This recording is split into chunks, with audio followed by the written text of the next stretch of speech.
그러면 일단 우리 그 서론 사전 준비 얘기가 벌써 50분이 지났습니다. 그 마음가짐부터 상표 등록까지 말씀을 나눴고요. 지금 이제 본론으로 들어가서 상권 분석 및 점포 개발.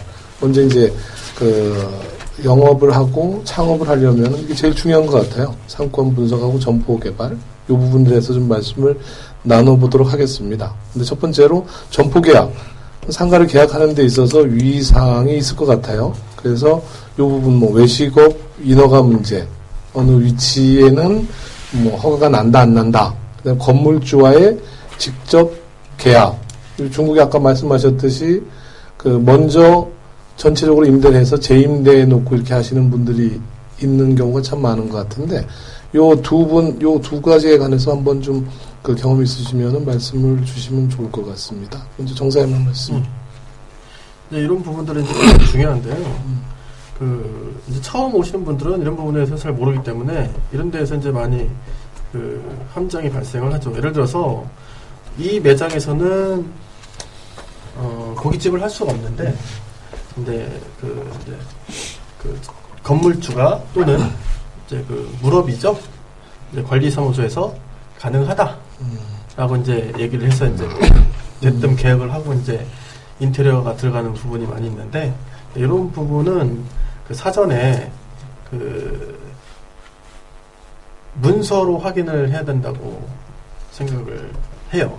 이 문서가 정확하기 때문에 이 공간에 뭘 할 수 있는지에 대한 걸 정확히 이게 문서화가 되기 때문에 요거 같은 경우는 항상 건물주의 그 문서 계약서를 정확하게 보시고 들어가시는 게 가장 바람직합니다.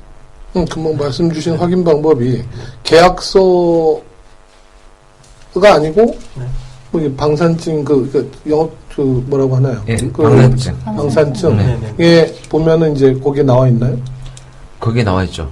이제 토지 용도, 건물 용도가 나와 있기 때문에 건물 용도상에 명확하게 그 상업용이라든가 이렇게 종합용도 이런 형태로 이제 상가로서 지금 인허가를 받을 수 있는 용도가 아니라면 그 건물에서는 합법적으로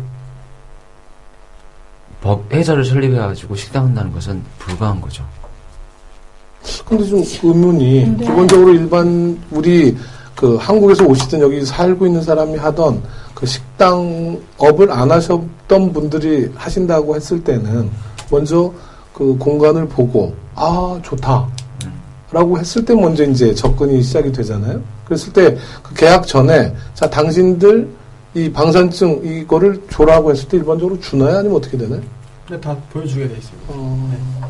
그럼 이제 그 보여준 걸 가지고 우리는 일반적으로 모르니까 그럼 그거를 이제 아시는 분을 통한다든가 이렇게 법률적으로 자문을 구해야 되는 상황인 거네요. 우선 용도를 보더라도 이 층이라든가 호수가 명확하게 나와 있지 않는 경우들이 상당히 많기 때문에 그 부분들은 명확한 위치를 상대로 소재지 공상국에 조회를 해서 문의를 하지 않는 이상은 명확하게 구체적으로 정확하게 답변해 줄 수 있는 사람은 아무도 없습니다. 부동산 회사든 법률사무소든 컨설팅 회사든 그 누구도 단지 그 지역에서 법인 등기를 해주는 공상국에 문의를 해서 용도가 이렇게 나왔고 위치가 그냥 층으로 되어 있는데 그 층에서 사이드로 빠져있는 반지하 형태라든가 이렇게 빠져있는 그 공간인데 등기가 가능하느냐라고 구체적으로 문의를 해가지고 답변을 들어야만이 가능하다고 보셔야지 그렇지 않고 누군가에 의해서 그 이야기를 토대로 계약서를 체결한다는 것은 상당히 위험하다고 보실 수 있죠. 근데 개인이 아니면 개인이 되었던 개인 직원이 되었던 말씀하신 자 A라고 하는 곳에 1호다고 했을 때 이게 500평인데 250평방을 나눠서 계약을 하겠다 이제 그랬을 경우에 그러면 이 250평방에 대한 주소지만 알고 가서 공상국 가면은 거기에 대한 이렇게 증 같은 걸 띄워주나요? 아니면 어떻게 되나? 그렇지는 않고요. 그러니까 오시게 되면 실무적으로 보면 함정들이 굉장히 많이 있어요. 근데 새로운 어떤 신설 건물이라면 물어볼 수 있는 어떤 토대를 가지고 물어보면 되지만은 기존에 식당에 있는 자리라면 기존에는 나왔을지 모르겠지만은 다시 하려고 하면 안 나올 수 있는 경우에 건물들이 상당히 위치해 있는 것들이 상당히 많거든요. 그래서 부동산에서 여기 식당 했는데 왜 또 안 나오겠느냐, 무조건 해라. 아니면 건물주가 이건 안 나올 수가 없다, 100% 나오는 데다, 안 하려면 말고, 이런 식으로 하면 조금 싸다면은 이제 그것 때문에, 가격 때문에 혹해가지고 계약을 먼저 체결하시는 분들이 많은데, 어쨌든 중국에 오셔가지고 이 고정 지출이 가장 큰 부분이 이 임대 계약이기 때문에 이 부분은 명확하게 체크를 하시는 게, 그 체크하실 수 없는 방법이 없으시다면 이렇게 오래 계신 이렇게 분들이 있으시니까 어떤 식으로 체크를 해야 되는지 꼭. 자, 그 부분에 대해서 그러면 직접 하고 계시는 분들 한번 말씀해 주시죠. 예, 그러니까 방금 말씀했던 것처럼 기존에 하고 계셨던 매장 같은 경우 이미 이제 허가증이 다 있는 상황이잖아요. 근데 이제 예전에는 이 건시라는 거, 인맥이라는 것으로 이게 다 풀 수가 있었습니다. 이게 조금 막 발전하던 이런 나라에서는 이제 그런 부분들이 이제 암암리에 이제 형성이 돼서 불법도 이제 합법화할 수 있는 이런 조건이 형성이 됐었는데, 이제 점점 이 가면서 이 투명해지는 거죠, 모든 것이. 그래서 지금 현재 기존에 하고 있는 매장에서는 문제가 없는데, 이제 이 매장이 장사가 안 돼, 또는 이걸 이제 그만두고 나가는 상황에서 다시 영업직조를 이제 그 사업자 등록이죠, 그 매장에 사업자 등록을 내려고 했을 경우에 안 되는 경우들이 굉장히 많아요.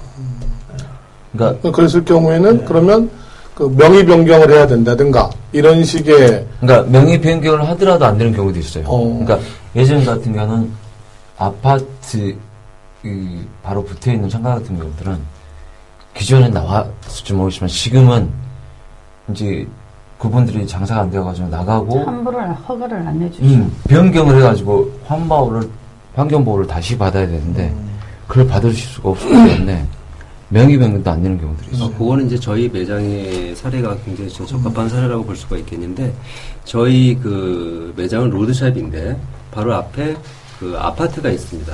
아파트 1층에 저희 매장이 있습니다. 근데 그게 처음에는 제가 이제 그거를 계약을 하고 나중에 한 거지만, 거기에는 지금 규정을 적용을 한다고 하면 식당의 인허가라든가 홍보라든가 위생이라든가 이런 것들이 절대 나올 수 없는 그 위치고, 근데 그 당시에 2011년도에는 그게 기존에 어떤 중국 사람이 하던 식당을 제가 권리금을 주고 인수를 했기 때문에 그 조건은 제가 미리 파악을 했었습니다.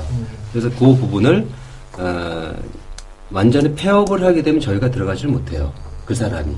대신에 폐업을 하지 않고 변경을 제 이름 앞으로만 변경을 했기 때문에 기존에 있던 그 시설을 그대로 사용하면서 앞으로 어떤 그 인허가 문제라든가 환보 어떤 그런 그 시스템이라든가 이런 것들이 전반적으로 문제가 없었는데, 지금은 규정상 아파트와 한 100m 정도 떨어진 곳에 지금 고깃집을 할 수가 있습니다. 지금은 저희가 아파트와 이 배관을 타고 올라가서 배풍시설이라고 하는데 그게 바로 붙어 있어요.